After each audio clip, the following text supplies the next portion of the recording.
And this is the crazy part. This is the twist in the tail, the sting in the tail. The final crazy part is this. Sony users will be looking at Canon. Yes, they will. They will be looking at this and going, well, I love the tech, because that's what Sony's brand is about. I love the tech, I love the power, I love the speed.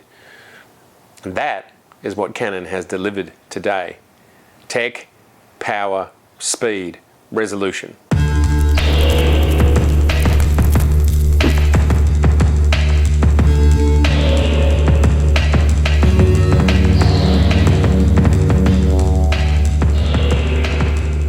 Well, hello everybody again. It's so good to see you so soon. In this video, I want to talk about what I think Canon has done and the fact that this is a seismic shift in the current photography wars. We've basically had the three larger players, Sony, Canon and Nikon, slugging it out for most of the last decade. And basically with Sony, in regard to mirrorless, being in the lead the entire time. All of this changed with the announcement, release and full spec disclosure of this new camera, the Canon R5. Now, I make this video not as a Nikon fan, not as a Sony fan, not as a Canon fan. I love all of these cameras, and if there was only one of them, one of those brands left in the universe tomorrow suddenly, and that's what I was working with, it'd be fine. I've always been someone who's been able to create with whatever camera I have in my hand, and I have explored so many different brands and cameras over the years, and I've enjoyed all of it. But this is a serious discussion, and I wanted to have this discussion with you. So I want to hear from you about how I think Canon, taking their time, thinking about what they were doing, and then suddenly leaping ahead of the pack in one bold, decisive move, how this actually changes the landscape. Now, let's not get flame on in the comments. Of course, this camera's not perfect. We're all already getting the sense that battery life is very low. I saw in DP review that if you use the EVF at its maximum quality, you get 220 shots from one battery. Now, at 20 frames a second, that's 11 seconds. Now, I doubt it quite works like that, but you really wouldn't want to exhaust your battery in 11 seconds. Of course it won't work like that, but it does mean that you would be able to chew through your batteries extraordinarily fast. That's not great. And then Peter McKinnon, who is a Canon ambassador, talked about the camera overheating. He put down some caveats around this being a pre-production model, but I feel that was just to throw the scent a little bit, that a camera of this size, and it's not very big, running at 4K 120 frames per second or at 8K 30 frames per second, it is going to get hot. And of course it's going to depend on what the temperature is. Peter talked about all that stuff. This camera is not perfect. Of course it's not perfect, but that's not the point of why it changes everything. Sony was ahead of the pack, and Sonys are also not perfect, but they were still ahead of the pack because they led with technology. And this is what Canon has done. They are now leading with technology. In this case, you can get this camera, you can shoot 8K, you can shoot 4K 120 frames per second, you can shoot in-body stabilization down to 4 seconds, I think it was. This is technology. This is technology leading, regardless of some of the limitations which might be imposed by battery life or overheating. Where there's a will, there's a way. And you can shoot 8K and you can do the things they're talking about. You just have to wait. You just have to have a few batteries. So Sony has gotten their foothold in the industry, which they started in the 35 mirrorless space with the release of their first cameras, the A7 and the A7R in 2013. I bought the A7R that year. And this was when the photography boom was still booming. And there was an opportunity to drag people who were new to photography into the Sony system because, well, they didn't know any better, they didn't have any brand allegiance, and Sony's a massive brand. and they looked good, and they were fine enough cameras, version 1s. Not great, but fine enough, especially for someone who is perhaps an enthusiast or a hobbyist. So Sony started their business when the boom was running and lots of people were still buying cameras, and perhaps people who might now just use a phone, well, phones weren't at that point 7 years ago. And then as the Alpha series cameras improved through the mid last decade, Sony started to steal photographers from other systems. Whether you're a Nikon or a Canon user, perhaps an Olympus, Panasonic or Fuji user, you either wanted the mirrorless experience or you wanted the full frame 35mm mirrorless experience. And of course, Sony effectively were the only one in that space offering all the different levels of cameras that they did. The two other big brands of Nikon and Canon, they were sitting on their hands, allegedly sitting on their hands. I don't think they were sitting on their hands. It took from basically late 2013, basically the start of 2014, through to 2018 for these guys to get their cameras out. So it was somewhere between 4 and 5 years in development.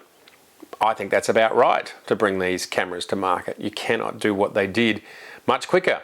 Maybe you could say 3 or 4 years, but I don't think it would be any faster. So Sony had a head start during a boom. They took it, they got new customers, and they were able to take customers from all the other brands because they had a monopoly in the 35mm mirrorless interchangeable lens space at that entry-level consumer point. And as we know, Nikon and Canon finally came into the space in 2018. Both companies, strangely, arrived with cameras which seemed to be aimed somewhere in the middle of the market at enthusiasts and hobbyists and maybe semi-professionals. Both of them didn't come with dual card slots, and quite strange that they both did the same thing.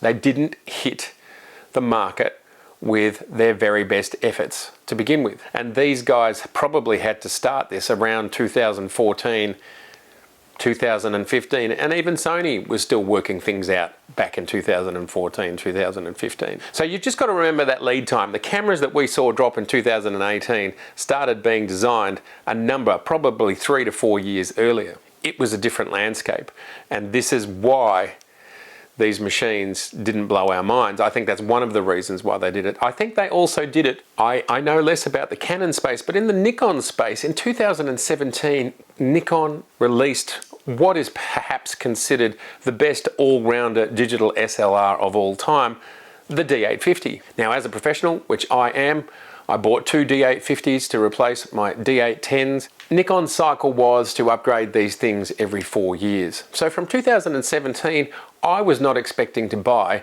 another professional camera till 2021. So if I was a Nikon exec, I'd go, look, guys like Matt, they're happy, they've got their camera, they're not expecting anything from us for 4 years. So in the meantime, we're gonna drop our first mirrorless. It's just a bit of an experiment.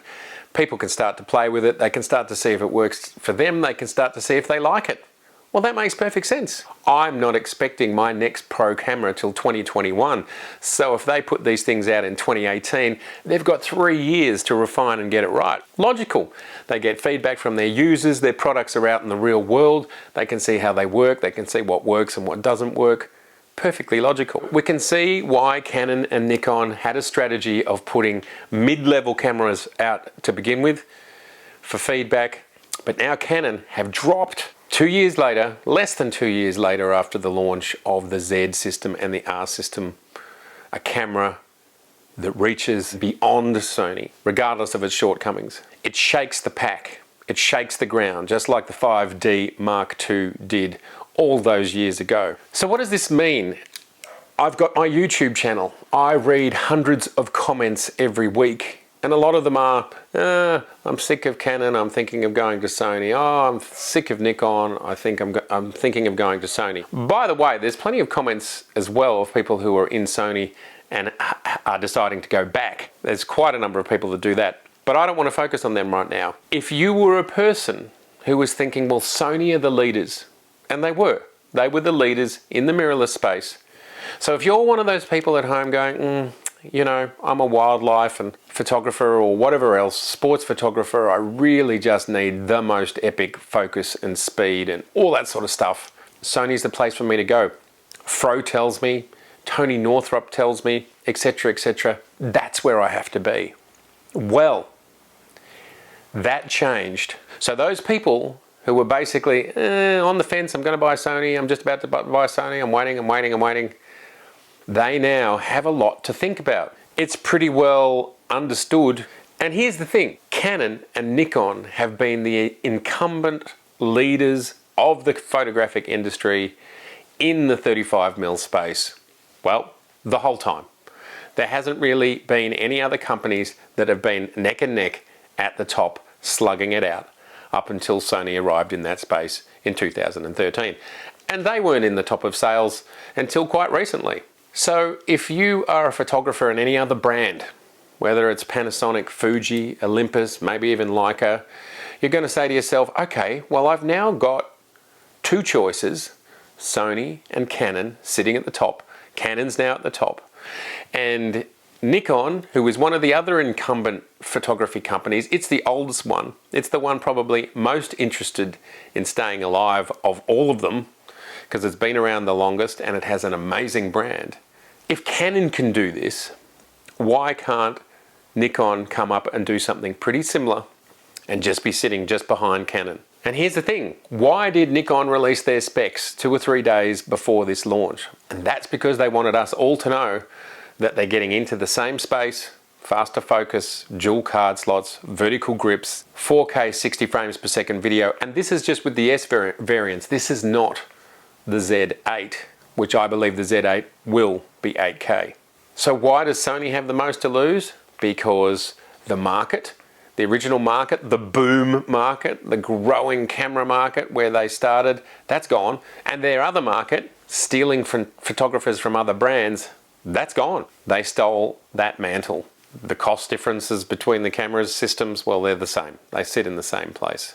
And if you were a Nikon user thinking about going to Sony, well, you'd be going, oh, well, Canon. And if Canon can do it, Nikon's going to get close. And the reality is that if you think about it, most users don't want the 8K. Most users want better focused and faster frame rates and maybe higher resolution. Well, Canon have given 20 frames per second at 45 megapixels with ridiculously fast focus. There it is. Now, Nikon might get 90% of that or 80% of that. And even if they got 80 or 90% of focus speed and frame rate, that would be amazing. And that would be enough for 99% of users. So this is a real quandary for Sony. They have now officially lost their lead and they've lost both of their advantages. The boom market is over and they are not the leaders in this space anymore.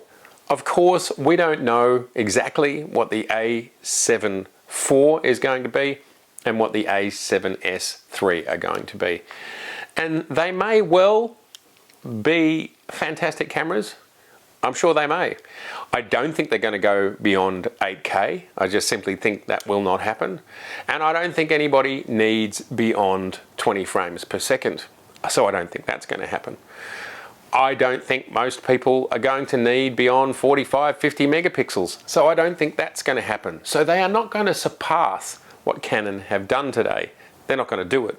The only place they might do it is dynamic range and high ISO. But what Canon has shown us is, even so Canon haven't been necessarily leaders in that space, it hasn't slowed them down. And again, for many use cases, it's not an issue. So Sony have lost their edge. It just puts them in the pack now. Nikon will be chomping close behind, and the three big camera companies will now be embroiled together in an absolute war, which will be about discounting and lenses and whatever else they can do. But Canon and Nikon have been the incumbents. Nikon's been around over 100 years. They've got a very loyal following.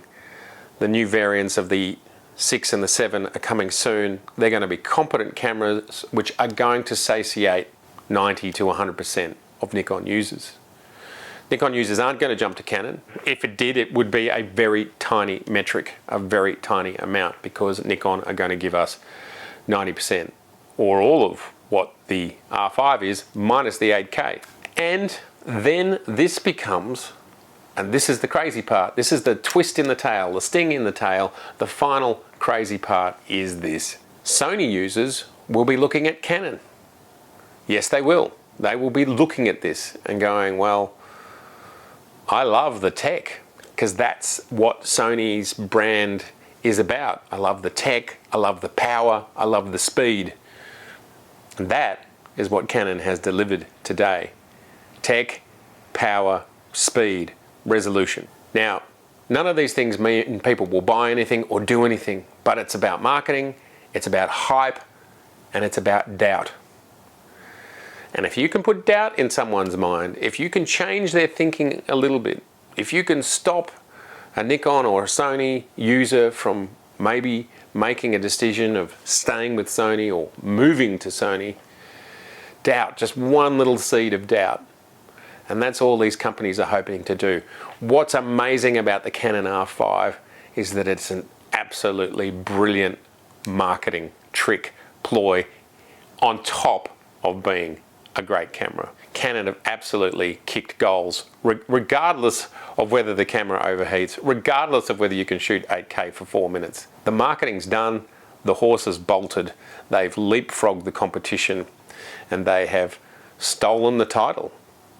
And that matters a lot in the hearts and minds of people. And they're an old incumbent, and they have proved that they can do it. This is actually a benefit to Nikon, and it's tough to see Sony getting any more new customers. So now they have to work their best to look after their current customers. So that's why we saw, it's part of why we saw that absolutely beautiful, astonishing, amazing 12 to 24 f2.8 lens come out. That's an absolutely flagship product, a premium product. Looks like it's absolutely astonishing. And here it is. It's a beautiful lens. And it shows that Sony is very much still in the game. And of course, Sony need to show their users they're still in the game. So to sum that all up, Sony's job now is to hold on to the customers they have. They don't have an automatic pass to lure new people in, because Canon just leapfrogged them. Canon's the incumbent.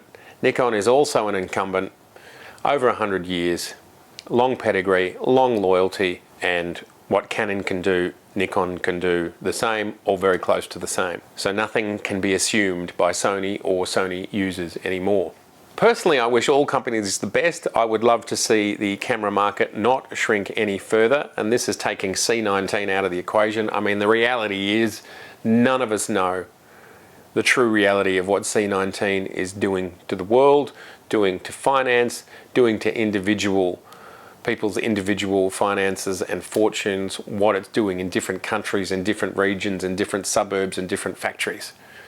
We just don't know. Nikon is clearly suffering getting products out, and that's perhaps because they use more third parties than Sony or Canon. We just don't know. And we just have to be patient. And we just have to be mindful that C19 could change the world forever, and could see any of our favourite companies decide to shutter themselves. Certainly Olympus's move just a week or so ago is a dangerous one for Olympus. It's certainly going to impact their customer sentiment. Everybody's putting on a brave face, but it's hard to see in this climate that the passing of the baton will go seamlessly and everything will move forwards. I think we have to accept a reduction in companies, perhaps the top 9 become the top 5, as I've said before, and at that point, maybe we can survive. I just don't know. But I don't think anybody is exempt from what might happen next. As I said at the top, I'd love to know what you think. This is not an anti-Sony film in any way, shape or form. It is not. It's a video about how does the R5 announcement impact buyers' decision-making process. And I think it's absolutely thrown a hand grenade into buyers' thinking. But these announcements have a very big effect. It's seismic. Thank you everybody so much for watching today. I think this is really an historical moment in our industry, the industry that we love so much. We should remember this day because it's a tipping point, and how it all plays out is anybody's guess. but it's very, very, very, very interesting. If this is your first time here, please subscribe, please share, makes us all smarter, please like, and I look forward to seeing you very soon. All right, see ya.